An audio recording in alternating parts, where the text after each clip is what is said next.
The following is paid for by the People's National Party. Keisha, What? why am I never saying at the exam? I never have enough money to pay the school fees, so I just couldn't do the exam. Hold on, Keisha, hold on. What? Say I hear about the PNP First in the Family program. No? What that? It's a program where if you're the first in your family, if you attend college or university, you get a scholarship for funded. But me already there at college, that not have nothing to do with me. Keisha, calm down. Yes. Hold on. It no matter if you're already in college or if you just got started, you can still get it. So does that mean that my little brother get to say that I made it? Definitely. You're gonna be the first, but you definitely won't be the last. That sounds fun. Sounds good. Keisha, that sounds great. What you say, man? It sounds like time come for sure. Education is the bridge between struggle and opportunity. It is how we lift families and grow a modern economy. The proceeding was paid for by the People's National Party. The following is paid for by the People's National Party. Yeah, every month my parent and still no one nothing, bro. Yeah, that's why I rate the PNP plan, you know. Oh, the plan to remove the land pass from the low-income house them? Yeah, man, the same plan that my G. House price a drop, both are ground. Yo, I mean, many sheep are the seniors, you know. Oh, yeah, so my general, 50,000 new low-income houses in the first term. But my work informal, bro. I don't feel that you work for me. General, them set the plan just for you. When they are taxi driver or barber like yourself, 6 months rent will qualify you for your mortgage. Eh? Yeah, Yo, man. that big. Yeah, man, plus young people are trying to get a house for the first time. First time owners, 45 and under. I will get 500,000 a grant towards the housing deposit. How much you can use that to walk in a house? 45. That means you can't own no house now. Hold on there, brown man, you how much? True that. The proceeding was paid for by the People's National Party. The following is paid for by the People's National Party. If you work long hours to keep Jamaica running, you deserve to take home every cent you earn. For too long, our police officers, firefighters, security guards, and hospitality workers have been taxed on their overtime and gratuities. That ends with the next PNP government. We will remove taxes from overtime pay and service charges. Because if you give more, you should keep more. You put in the extra work. You go beyond the call of duty. Your sacrifice should be rewarded, not taxed. It is time for fairness. It is time for respect. Jamaica, time come for a better life. The proceeding was paid for by the People's National Party. The following is paid for by the People's National Party. Prematurity is a medical condition, not a cause of death. I am not speaking to you as just a politician, not as a PNP, not as a doctor, but as a Jamaican. We must put Jamaicans first. We must modernize hospitals and clinics, expand primary care, train and keep more nurses and doctors, strengthen maternal and child health, and expand mental health services in every parish. This is about more than healthcare. It is about life, dignity, and hope. Because in a new Jamaica, no mother should fear losing her baby or her own life, and no Jamaican should be left without care. Jamaica, time come for a better life. The proceeding was paid for by the People's National Party. Chip, chip, chip, chip, chip, chip, eh. Chip, chip, chip. Call the election now. Bro, God, we've had enough. Call the election now. You time up, bro, get up. Time come. You can hide as much. We know why you a drive the big scam bus. Them 28 book there where you shuffle up. Just understand. Call the election. That second chance through mentorship, training, remedial education, and job placement could become a positive contributor to our society instead of chopping and pushing badness. Time come to use your vote to change that. Find out everything you need to know about voting at markgoldingja.com/vote. Remember, get out and vote. Your voice, your vote, your choice.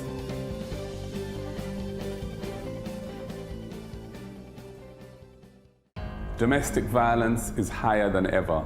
Violent crime is fed by a general lack of moral norms, discipline, and behavioral standards in this society. We must address this.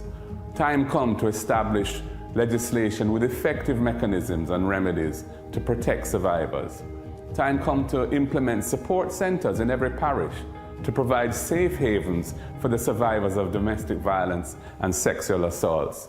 Your vote matters. Jamaican people want better. Education. Education is the best antidote to poverty, passing from this generation to the next. Your vote can help to make tertiary education more accessible to everyone. Your vote can help eliminate the requirement of a guarantor for students to access a student loan. It can help to cap student loan payments at a manageable percentage of your actual income so that the state, not you, the student, bears the risks of low pay or unemployment. And if you lose your job and you're unemployed, we will suspend loan payments and tack them to the back end of your loan without any penalties. That's what your vote can do. Find out everything you need to know about voting at markgoldingja.com/vote. Remember, get out and vote. Your voice, your vote, your choice.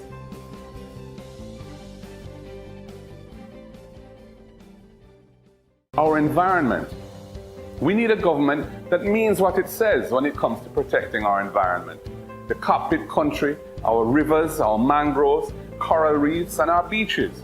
That doesn't just say nice sounding things at international climate conventions, but meanwhile allows what's happening here in Jamaica to destroy our natural environment permanently. We need a government that ensures that the National Environmental and Planning Agency, NEPA, is really independent and can protect us. That will amend the law so that there are heavy penalties on big polluters who recklessly damage our country. We know climate change is real and we're willing to fight for change. Find out everything you need to know about voting.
goldingja.com/vote. Remember, get out and vote. Your voice, your vote, your choice.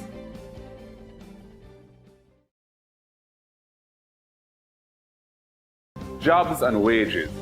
So many of you said you wanted to become successful, to help out your families and enjoy your life. Do you realize that many of the world's largest businesses today are in the same age range as many of you? Amazon is 28, Google 24, Facebook 18, Instagram 12, and TikTok is 6. New technologies will continue to disrupt and supersede existing industries. And as the world goes increasingly digital, Jamaica must not be left behind. We need our own digital transformation, bringing affordable broadband internet to every Jamaican home to help our young Jamaicans to compete and outshine their peers across the world. Your vote can help us to make those necessary changes.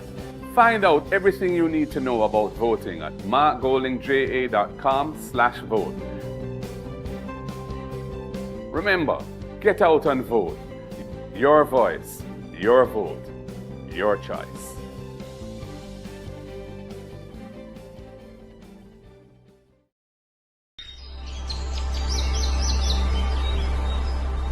There comes a point in each person's life where they are tasked with an important decision. A decision that may affect not only them, but also their country. Change gon' come, change gon' come, oh, yes it will. A decision to keep things the way they are,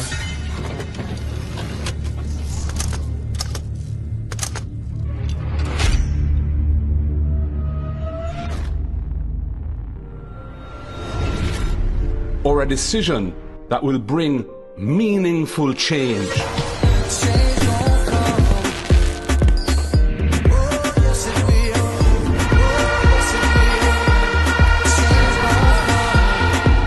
We choose change to provide wider access to homes and land ownership, for good health care.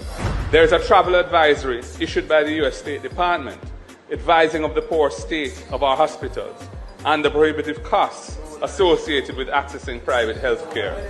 And access to quality education from early childhood to the tertiary level. A change to decrease crime and give our youths a chance. A change from unfulfilled promises to renewed trust. A change from corruption to good governance. If I were in your position, I would take for myself and hand over to someone else who is not compromised. We choose a Jamaica that is run democratically, not autocratically. We choose a Jamaica where if you break the law, you pay the price, no matter who you are. If, like me, you truly want a better future for all Jamaicans, not just a few, then make the decision to choose change for yourself, for your family, and for Jamaica.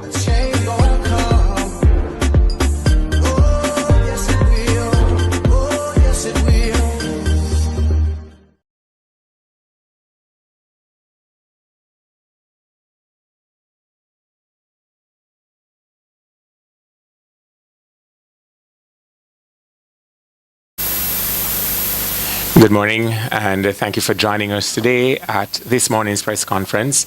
Cleveland and I will provide some additional information, some required updates and responses to developments across the weekend, as well as to continue to present to the public and the various subgroups that make up the Jamaican population here and abroad, as well as focusing on some segments of the electorate to keep them focused on the correct and appropriate information.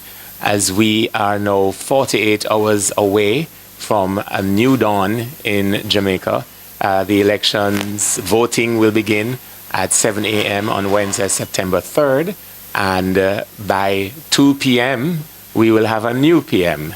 So we just want to confirm to our base, our supporters, and to those persons who have been indicating and are making up their minds that the proposal advanced by the People's National Party and by Mark Golding are better proposals for your life over the next 4 to 5 years. Before we get into the details, I'd just like to bring our attention to today's Gleaner editorial, which is entitled Terrorist Bomb Threats. I will read the first few sentences and elaborate on them briefly. It reads, "It is deeply unfortunate that Horace Chang, the National Security Minister, without offering evidence, accused the People's National Party of responsibility for a series of bomb threats at government offices on Friday. Dr. Chang neither gets nor deserves a pass that he acted in his political role as a General Secretary of the governing Jamaica Labour Party.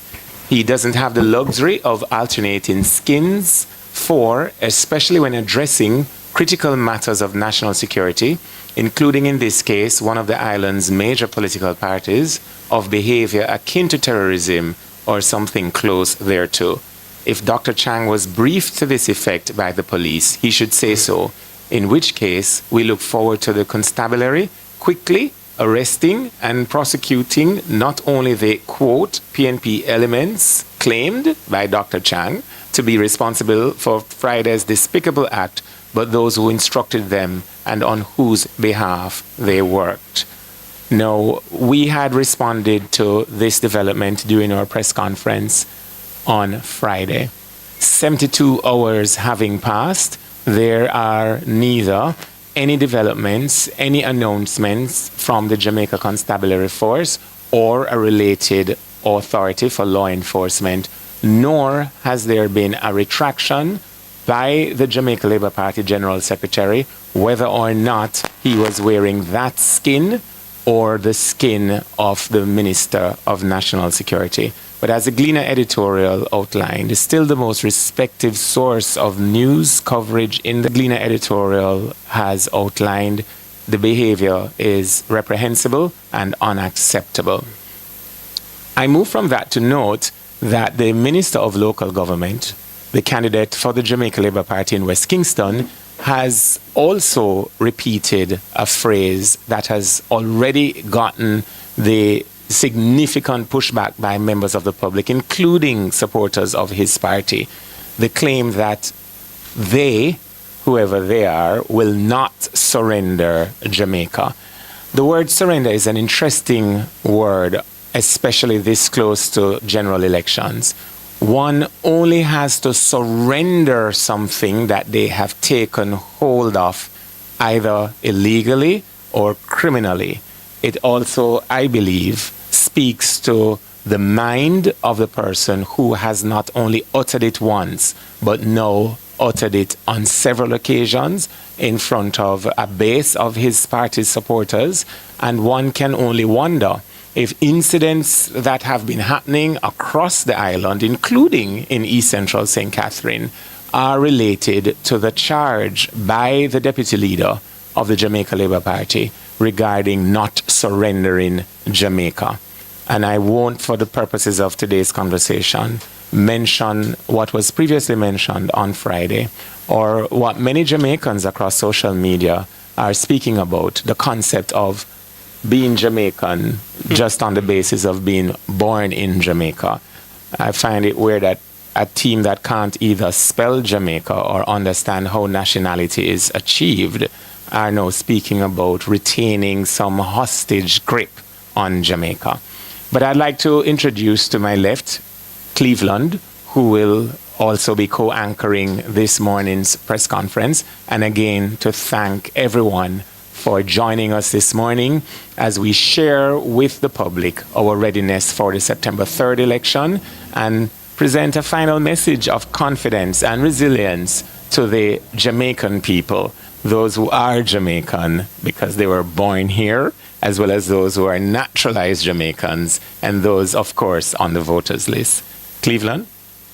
Thank you, Raymond. Good morning, Jamaicans, and thank you for joining us for our final press conference ahead of our national broadcast this evening on Television Jamaica at 8 p.m. We want to take the opportunity to reiterate that our policies and our programs have been designed to ensure that every Jamaican can have an opportunity to experience and sustain upward socioeconomic mobility. Our campaign spokesperson chair, Mrs. Donna Scott Motley, usually characterizes our manifesto as one that is wrapped in love. And indeed it is, because when we designed our programs, we did that with the intent to ensure that all Jamaicans can have a better life. And that is why we have put together a suite of policy prescriptions that will not be performative, that will not tinker with the issues, but will solve them in a real and tangible way. And I want to use this opportunity to remind the Jamaican people that when they go to cast their vote on election day, that they should cast it for an improvement in the education outcomes in this country. And to that end, we want to remind you of our RIDE program. Our RIDE program is geared towards providing relief and support for vulnerable parents and children who are based in deep rural areas, who are unable to afford the transportation costs, or unable to meet rather the transportation costs to send the child to school. And we have designed this program with the understanding that there needs to be a mixture of transportation modalities that are provided for our students.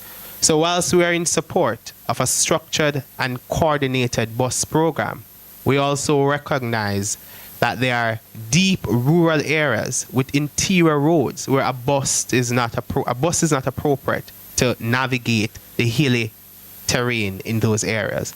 And in that case, it would necessitate a smaller transportation vehicle, a car, a taxi. So we are very firm and confident that we have designed the RIDE program and that it will be an effective resolution to the challenges that our rural parents face in that side, in those areas of the country. We also want to remind you of our EASE program, ensuring adequate sustenance for education. And this is geared towards providing at least one hot meal per day for all students who need it.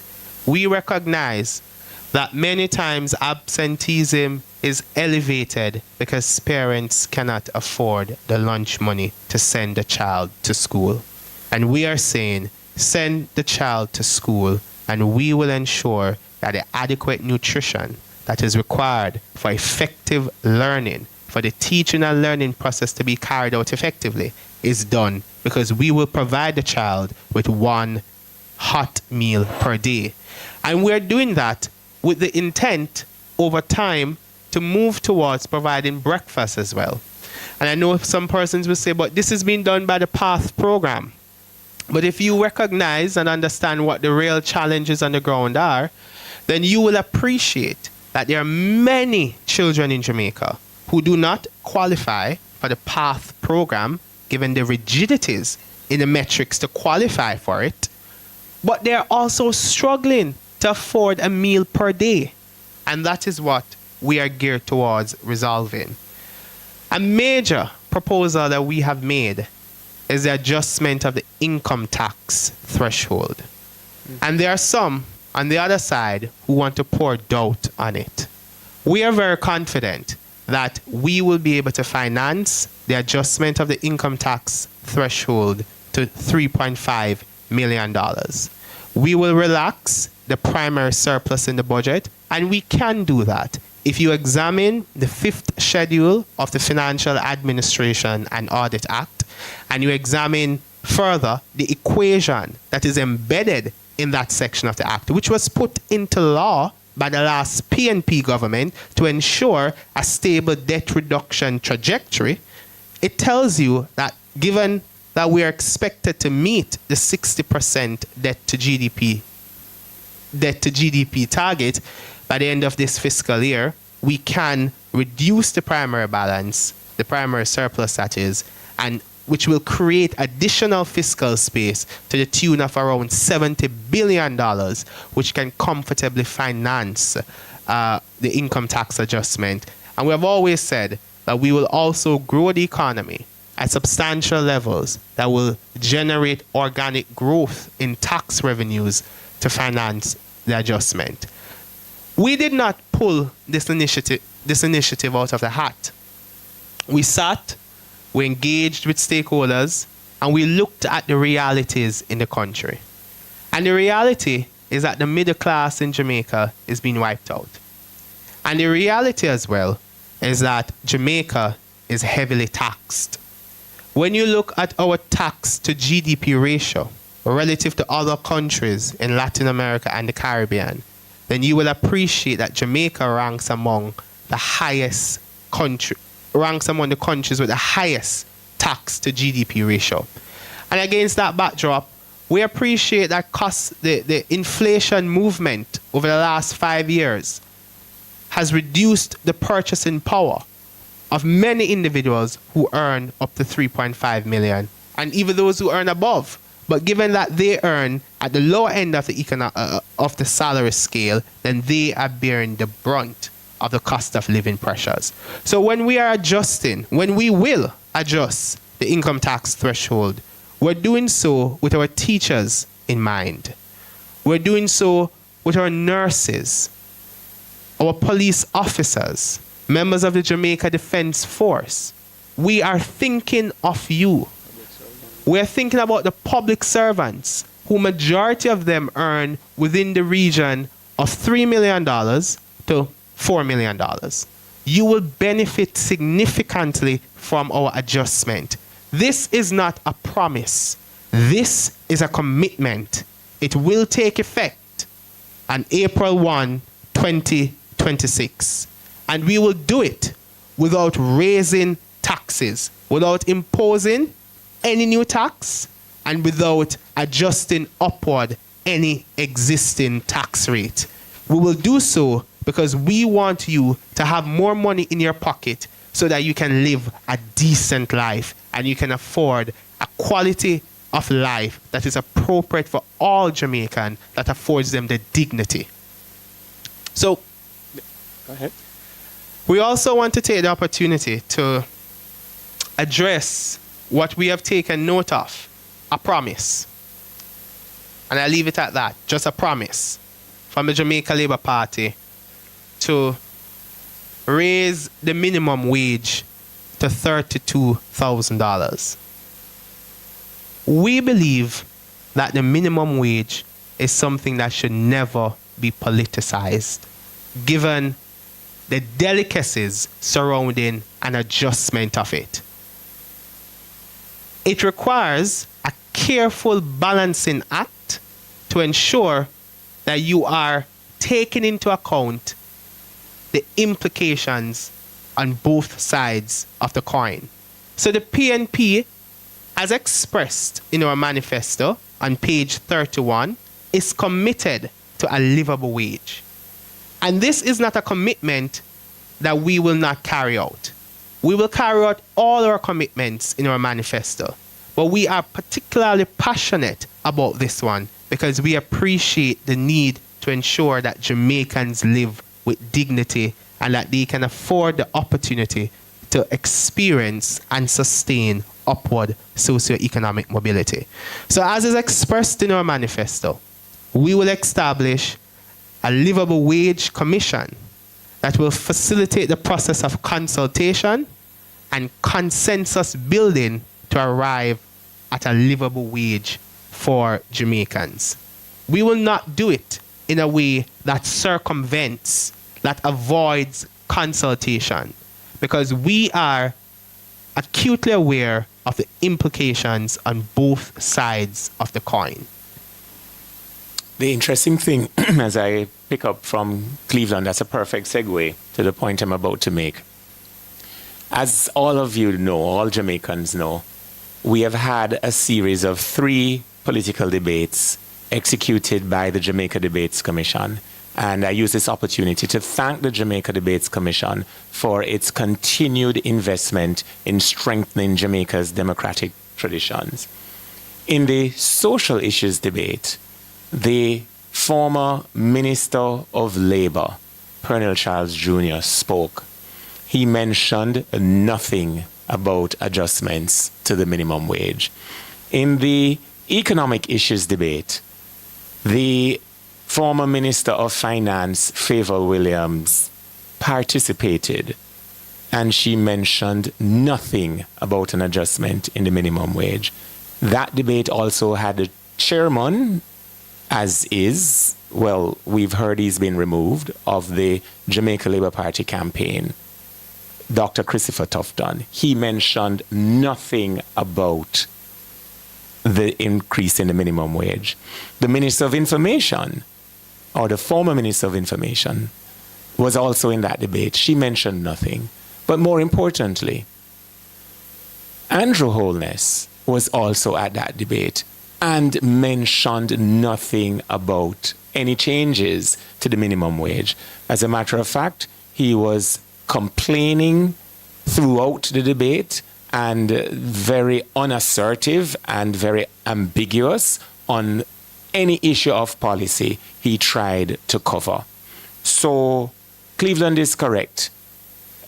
This is late in the day, clutching at the straw to try and salvage a dying campaign. The people of Jamaica are wiser than that, and we are confident in your wisdom. Another matter I'd like to address quickly is that since our last press conference, there have been the publication of poll results, which poll results show that the People's National Party are at least 3.1 percentage points ahead of our opponents. I say at least because the period in which the polls were conducted included the parish rally in St. Mary and the social issues debate, about which I've already spoken. And these results in the new polls, we believe, reflect the bounce coming out of those activities. The polls, however, preceded the economic policy debates. It preceded the Portmore rally on Saturday. It also preceded the leadership debate, where our party leader, Mark Golding, distinguished himself exemplary, as the country had expected he would have done. And it also preceded last night's mass meeting in Sam Sharp Square in Montego Bay. We believe that those events which have occurred after the last polls were conducted will also add to the bounds that is now being reflected within the, shall I say, the fortunes of the People's National Party. I think it is the sheer weight of that fact that would have led to some of the diatribe, that the nonsense that we heard as a country from Old Harbour Roundabout last evening, and the statement about not surrendering Jamaica. But more important than that is the clarity that the People's National Party has maintained on our message, some of which have been reiterated just now by Cleveland. And I want to say to all voters that, as we saw on Friday, the men and women of the police force and related law enforcement agents are serious about ensuring that September 3 happens in a state of safety and security, where voters of all age groups and all stripes and intention will be able to make it safely from their homes to their respective polling stations, cast their ballot, one ballot to one voter, same ballot to same voter, in free and fair elections under the supervision of CAFE and other observers. We are also confident that attempts to derail, such as happened on Friday, or happened after our peaceful and successful meeting in Sam Sharp Square, will be unsuccessful. What am I speaking about? Last night, after our Sam Sharp Square rally, some of our buses were targeted by people clad in green, throwing stones. One young lady, at least one, is now hospitalized as a result of that act of violence. We're seeing a pattern of intimidation as well in southern St. James and in southern St. Elizabeth, where young people, mostly young men, are being targeted and arrested without a clear reason being given for their incarceration. And that persons are being visited in their communities, where police officers are asking for them by name. I use this opportunity to remind Jamaica that the Commissioner of Police, Dr. Kevin Blake, has made it pellucidly clear that the men and women of the constabulary force must act in the professional manner and standard that our country in 2025 expects of them.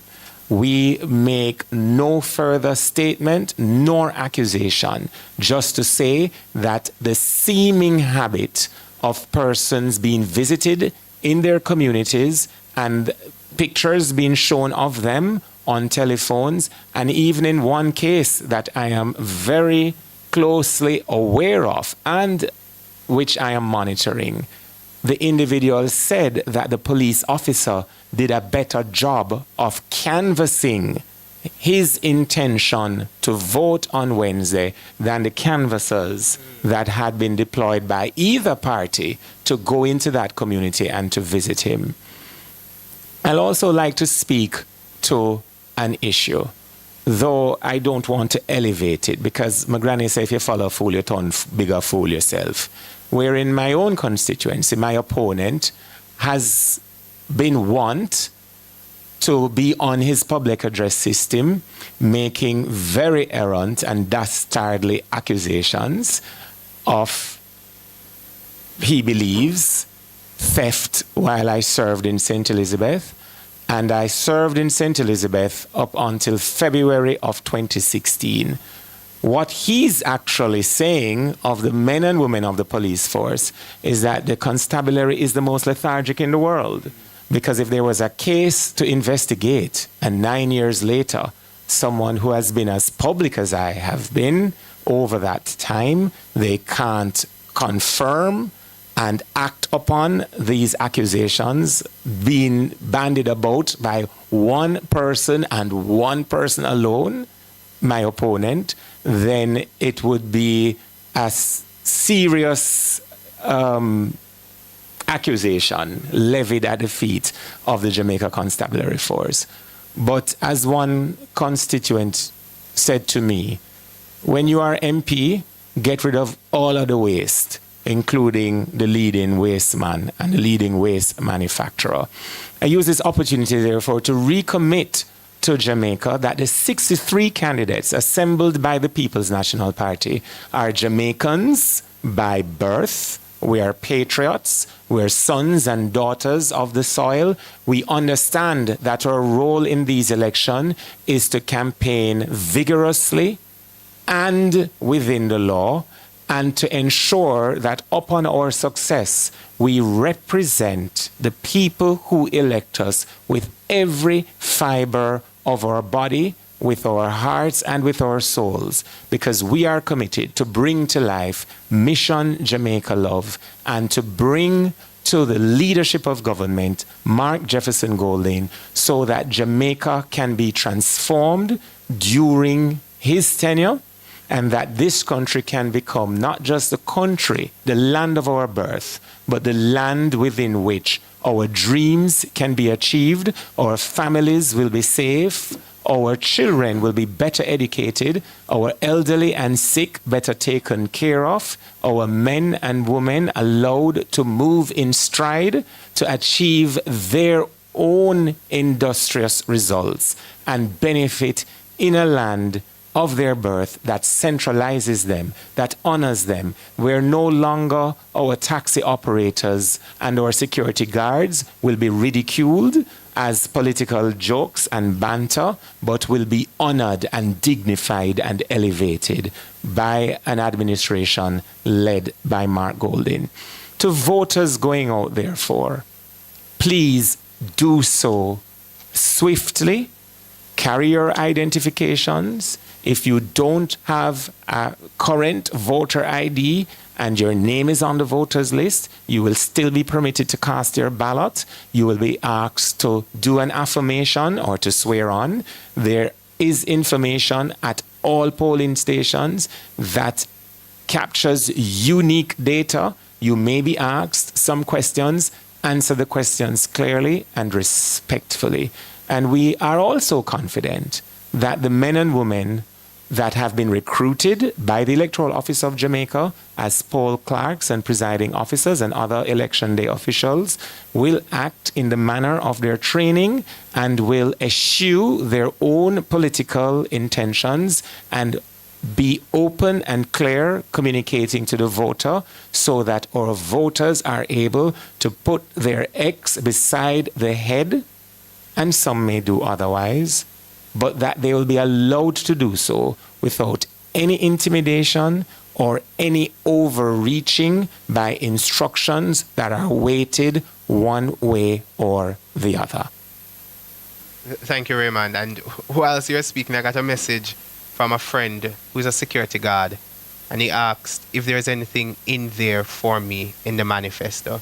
And I thought it's again a perfect opportunity to remind the Jamaican people that a signature proposal from us in this election cycle, which will be done, is the removal of taxes on overtime pay. And we appreciate, to my friend who is listening to me, we appreciate that majority of the income that is earned as a security guard comes from the overtime that is done. And we are committing to you to remove taxes from overtime pay. You will have more money in your pockets to spend in the economy. There will be greater levels of economic activities being stimulated. The government will be able to recover funding through its indirect taxes. So we are not of the view that our proposals, our programs, and what we will do will be done in a fiscally reckless way. So we will give back $35,000 per month from our income tax adjustment. We will give you back money through our removal of taxes on overtime pay. We'll also remove taxes from tips as well, because we appreciate that the country has gone through a period of fiscal consolidation, of belt tightening. We have made the difficult choices, particularly in the last PNP government. The country has achieved a degree of macroeconomic stability, largely an outcome of the difficult fiscal and economic reforms that were pursued and implemented by the PNP, for which we paid the political price in 2016 to get the country where it is at today with respect to that stability. And we are committed to safeguarding it. We enhanced the fiscal rules to safeguard that stability. The downward movement of the debt to GDP ratio is a creature, is an outcome of what we did to make it legally binding on any government to ensure that the ratio reaches 60% by a particular legislated timeline. I also note, before we field questions from the media, I've seen this nonsensical argument in social media that PNP is relying on JLP's economy to fund its proposals, which indicates that the economy is somehow doing well. And I want to put on my economist cap right now. There's a difference between macroeconomic stability and the real economy. What the country has been able to achieve over the last 10 years is stability in the macroeconomy, which means that certain indicators are stable and are moving in a positive direction, i.e. debt to GDP ratio. I just said why the debt to GDP ratio is where it's at today, largely an outcome of the legislation that the PNP put in place to force any government, PNP or JLP, to get the ratio to where it is at today. NIR improving, a sign of stability. Inflation that is managed by the independent central bank, not by cabinet, not by the wholeness government, the independent central bank. It was the PNP that started the work to move towards inflation targeting to give the bank the independence. The JLP came to office in 2016, saw it on the books, and did the right thing, continued where the PNP left off in 2016.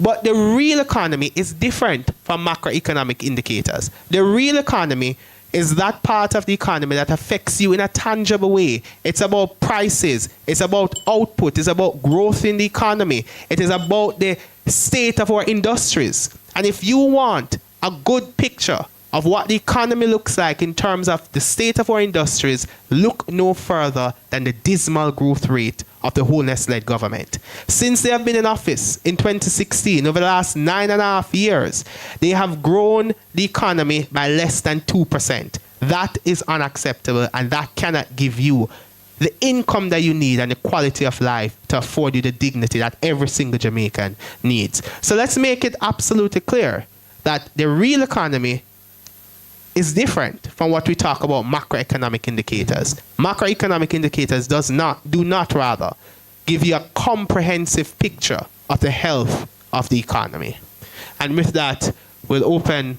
Just before we open for questions, quick note: we've already seen in this past week where the Electoral Office had to come publicly very quickly to declare to the public that a document being circulated which bore their marks and logos, or what looked very close to it, was actually fake. Regrettably, we live in a period where desperation is practiced by persons in otherwise high places, and we are also asking that persons, for the correct information, go directly to the website of the Electoral Office of Jamaica. But for the purposes of this press conference, we're asking the public to go to PNP Jamaica. That's Jamaica PNP, at Jamaica PNP, and on Instagram, and also on Facebook, and also on YouTube and TikTok. The same handle for curated, correct, and clear information. We also have published an infographic that indicates our hotlines for persons to call, and our candidates also have direct numbers and handles for persons to get information on voting day.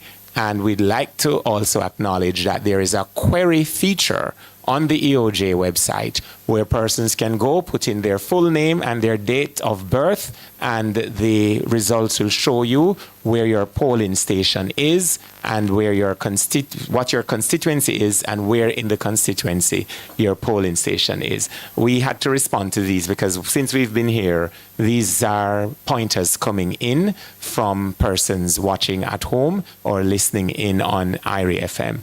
With that, we now open the floor for your questions.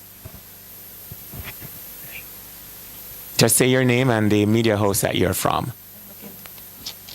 Thank you so much. Kelisha Williams from Television Jamaica. Just going back to the point about the minimum wage proposal by the Jamaica Labour Party, you said earlier that in the manifesto, well, you pointed to the manifesto saying that you, regarding to the point about earning a livable wage, there may be some level of ambiguity from persons, listening on, especially minimum wage earners, having heard that yes, we'll have consultation. While that is important, but wondering how their needs will be prioritized and what exactly is a livable wage, because the JLP is giving them numbers. Mm-hmm. What assurance can you give those persons at home listening, wondering what is the PNP's proposal, what will be a livable wage for them? Thank you. I tell you something interesting. The amount to which the JLP says they intend to raise the minimum wage falls smack within the same range that we will be giving back to people when we raise the income tax threshold to $3.5 million.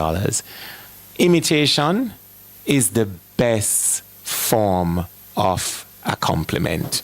So the fact that they are banding about the same figure basically that we have assured the public can be afforded is their way somewhat tangential, obtuse even, to accept that the data presented by the party president in the leadership debate was correct. Recall that when Mark Golding stated what the current ratio was in terms of debt to GDP, the Prime Minister was caught unaware. He didn't have a clue. So now that he and he alone, not his finance minister, not his labor and social security, roughly the same figure, I think he has been briefed, realized his information was incorrect, and as I said earlier, is clutching at straws. What's the difference with the concept of a livable income? As Cleveland pointed out, the macroeconomic data tells of the general health. It's a headline. But for the consumer, for the household, for the people who make up the families across Jamaica, that headline statistic doesn't mean anything to them if their purchasing power is eroded. So the combination of proposals we're putting forward non-removal of the taxes on overtime, the RIDE program to do a subsidy for transportation for families in rural Jamaica or families across Jamaica who need it, the EASE program, which provides a hot meal, at least one, per day per student who needs it across the public education sector. The strengthening of PATH and other programs will augment what wage persons at that level of the economy are being paid. So the concept of a livable wage is when you consider all the factors that a household needs, that a citizen needs, the ability to go to a health center and not to be sent to another one, or to go to the hospital and not have to sleep for days on a wheelchair before they can be triaged to ascertain the extent of what is making them unwell. The fact that they can move freely and their children can get to school 5 days a week, and there are other programs to augment their education outcome. That's the concept of livability, or we can borrow a term from my brethren them in the Rastafari faith. It's about enhancing the overall livity across the nation. So yes, he did throw out a specific number, a specific figure, which oddly enough mirrors the figure he criticized could not have been achieved. So thanks, Mr. Holness, for confirming to us what we already knew, that our data was accurate, our research was accurate, and that the Jamaican people have been gravitating to the overall improvements that will be provided to them when on September 3 this year, 48 hours from now, they put their X beside their head on their individual ballots and bring to office the People's National Party and a new Prime Minister. And forgive me for saying it again, Kalisha, new PM by 1 p.m. And Kalisha will add as well, we are of the view that the optimal way to adjust the minimum wage is through a commission that requires and engages in consultation. Because one can appreciate that there are delicacies on both sides of the coin. There will be implications. And we don't think that it should be politicized in the way as a desperation tactic to win an election, as the Jamaica Labour Party is characterizing it as, is portraying it to be. We think that you need a series of consultation. You need to engage with the stakeholders because there can be serious ramifications. And we are committed to that process of consultation. Just a quick follow-up. Based on where you sit now, I understand the implications, but in terms of, say, the People's National Party forms the next government, in terms of where you're going, what you're looking at right now in terms of the minimum wage, I know you don't want to give figures, but in terms of minimizing all the risks, what would you say would be like a reasonable amount to increase the minimum wage by over a 4-year period, per se? Well, we are of the view that an increase in the minimum wage must be consistent with the movement of inflation, because inflation erodes the purchasing power.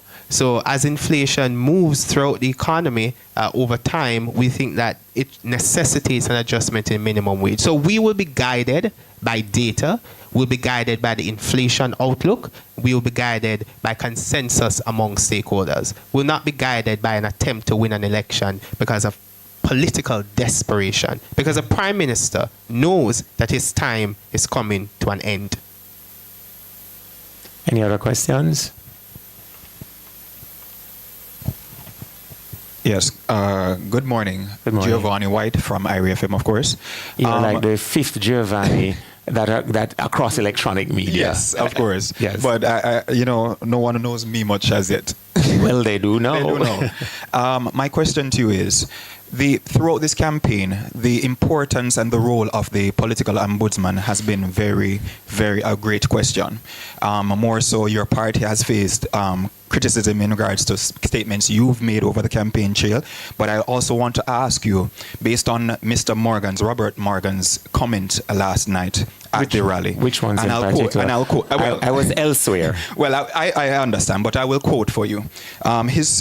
His words were, "Me hear Damien Crawford all over the media, but him couldn't come a Spanish Town with him clown show because Spanish Town vanish clown."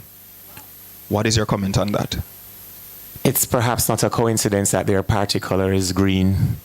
and green is a global color that symbolizes envy. You had to clarify which Morgan you were speaking about. When somebody says Damien or Crawford, there is no doubt in the nation as to which Damien or Crawford you're speaking about. That Morgan still a keep is my first response. My second response is consistent with the diatribe, the garbage, the nonsense, the rubbish, the waste that is being spewed.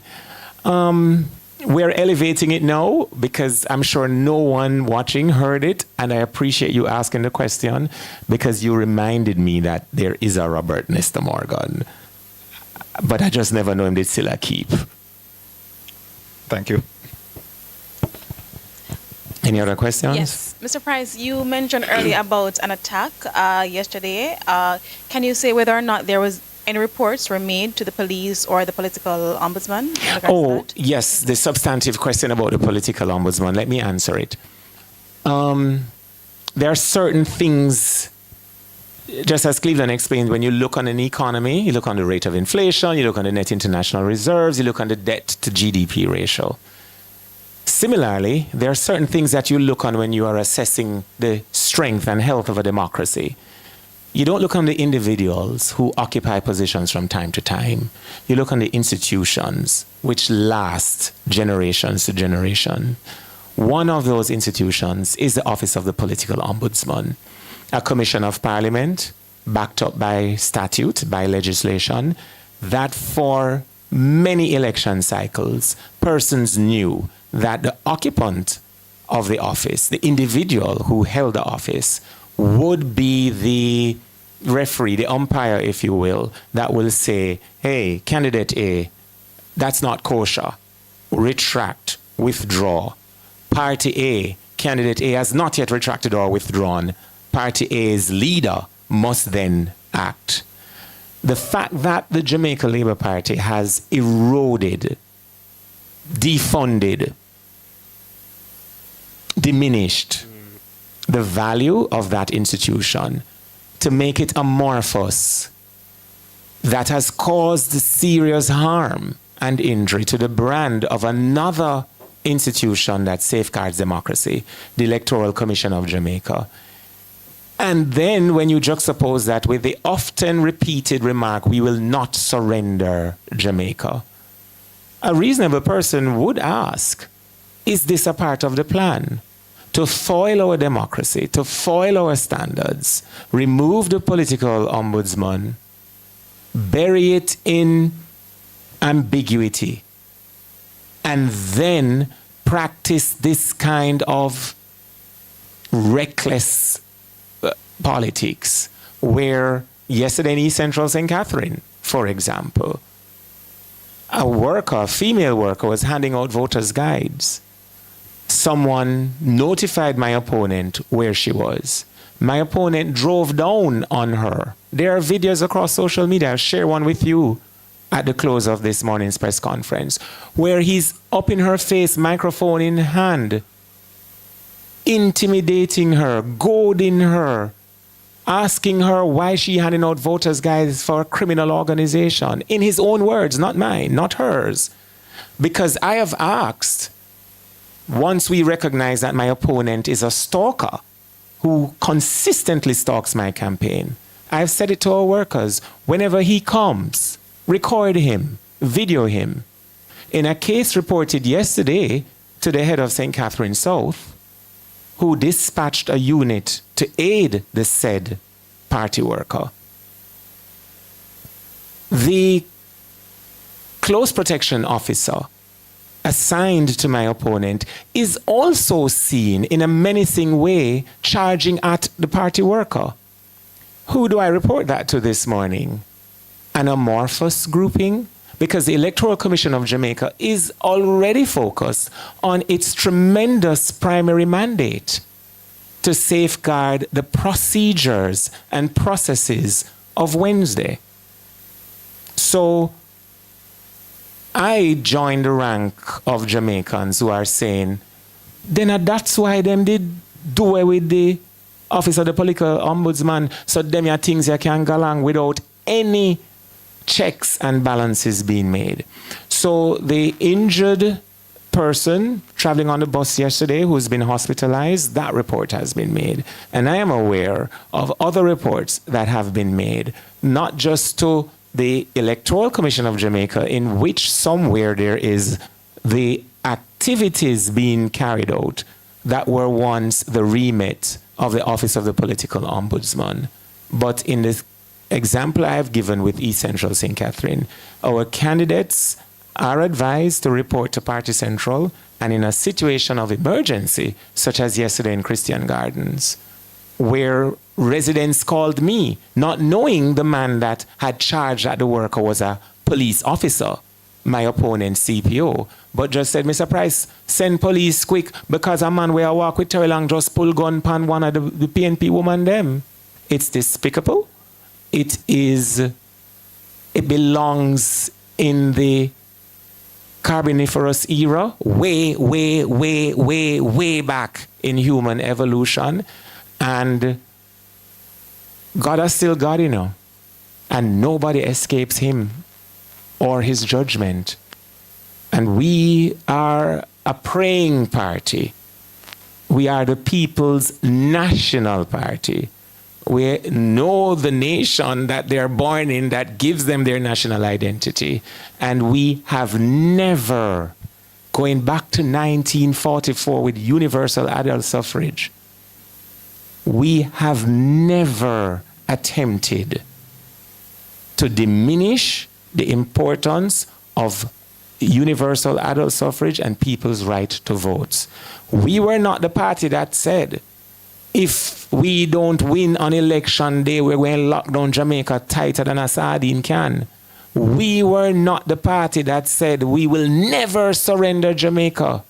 We were not the party that said I'm going to stand up at crossroads and sit downtown. We have always been the party to say vote for the PNP. For sure, put your ex beside the head. But we don't intimidate and we don't violate, and we will never start doing that. Do you have questions? Yes. Thank you so much for the opportunity. I'm a correspondent of Japanese newspaper called Yomiuri Shimbun, and I would like to ask about the foreign affairs.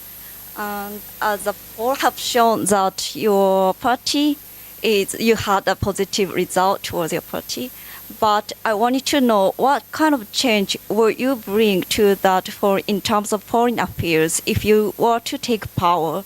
And also I'm especially interested in what kind of relationship do you want to build between United States and China, which is like the major economic power that has strong influence on, you could have, well, it's already having strong influence on your country. All right, thank you very much. And welcome to Jamaica. Welcome to the headquarters of the People's National Party.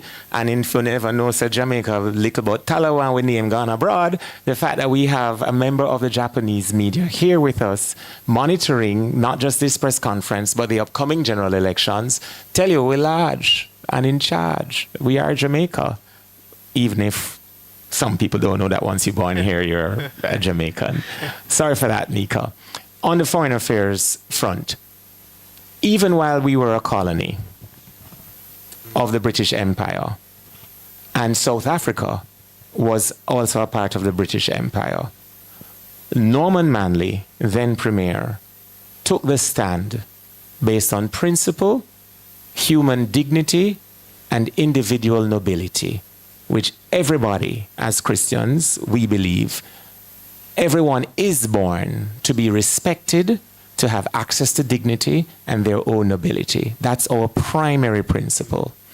We also are the party of social justice. And there is a concept that says, if one person is denied justice, then all humanity is denied justice. So our stance then as a colony against apartheid, or apartheid if you prefer, has always been the foundation phenotype, or the foundation symbol of our approach to the global family. The question about China, Jamaica was one of the earliest countries to have established diplomatic relations with China. We have exceptionally good diplomatic relations with Japan. I could even mention my own dear friend Karen Gibbs, who is a teacher of English in your native land. Jamaicans are, well, the very concept of the word diaspora.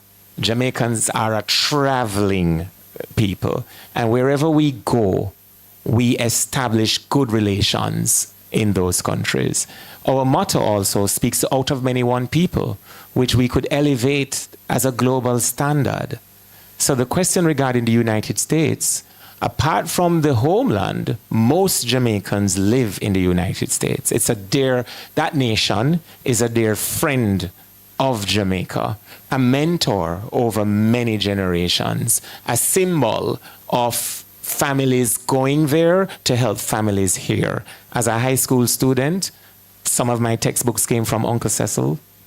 Some of my school supplies came from Auntie Paulette, Auntie Sybil, Auntie Rita, and I could go on, to also include those relatives in Canada. I am a reflection of the average Jamaican. So I know that when I express these words, all Jamaica understands. Now, in families, you have what is called a middle child. The middle child sometimes is closer to the older sibling or closer to the younger sibling. I think Jamaica is the middle child of the global family. We love all our brother and all our sister them with passion, with sincerity, and with principle. So we monitor developments across the globe, and we monitor changes in policy when there are elections or changes in leadership across the globe. We have closer relationships based on the history of our country. So we're members of what was formerly known as the British Commonwealth. We're members of the Organization of American States. We're members of CARICOM, which bears the DNA of Norman Manley. And we are also members of the United Nations.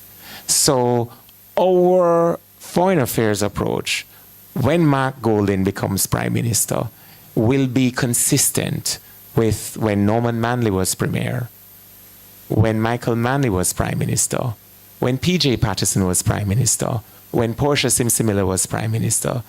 As it was with them, it shall be when Mark Golding becomes Prime Minister by 1 p.m., new PM by 1 p.m. on Wednesday. That has a lot of cultural nuances, Mika, so I'll explain it to you after the press conference. The other thing I would just like to say quickly, our Foreign Affairs Minister will not be looking through the job vacancies across the globe to campaign at the public expense for a job in London when they have sworn to the people of Jamaica to be loyal and faithful to the Constitution of Jamaica, to enhance the standards and the policies in the global sphere on behalf of Jamaica, like what we've seen recently when one Kamina Johnson-Smith, in the midst of families trying to get our students from Ukraine, when that war started, she was busily campaigning to become the Secretary General of the Commonwealth. So Jamaicans here and abroad and foreign nationals everywhere can look to Jamaica, small as we are, not just when our flag flies high on the medal podiums at international track meets, or when they hear the song One Love by Bob Marley, or as many people refer to our anthem as Jamaica Boom. In Jamaica, and certainly in the People's National Party, are conscious patriots who understand internationalism and that we live in a global world, a global family, where all countries, despite wealth, despite how long they've been sovereign, and some that are still colonies, are entitled to respect and honor based on principles. And I must use this opportunity to say to you, as a Jamaican, speaking to you as a Japanese, that the assistance through public aid, taxpayers in Japan, that your government has provided to Jamaica over many years is greatly appreciated and has always been dutifully applied. And we will continue in that regard. Thank you very much. All right, if there are no other questions, Cleveland, you, sir, by an earlier coin toss, have the closing remarks. Thank you, Raymond, and thank you to all Jamaicans who have tuned in. We are very excited for what will unfold on election day. We are very confident that the people of Jamaica will choose change. And in choosing change, they will elect the People's National Party. So on Wednesday, Jamaica has a choice between desperation and dedication, between last-minute promises and costed, rushed initiatives that will not benefit the people in any tangible or real way, and people-centered plans. We are ready. The People's National Party is ready. Mark Jefferson Golding is ready. And most importantly, Jamaica is ready for a government that puts people first. We shall see you at the polls. Put your X beside the head. Vote for the People's National Party. Thank you. And on Wednesday, X beside the head, and we'll talk again on Thursday. For your family and for Jamaica. On the stage, but we might want to do a press conference on Thursday to just say thank you to the voters across the country. We should evening for our national broadcast at 8 p.m. on Television Jamaica. You will hear from the party leader, you will hear from other spokespersons, and we will remind you of what is at stake in this election, what the policies and programs being offered are to improve your standard of living.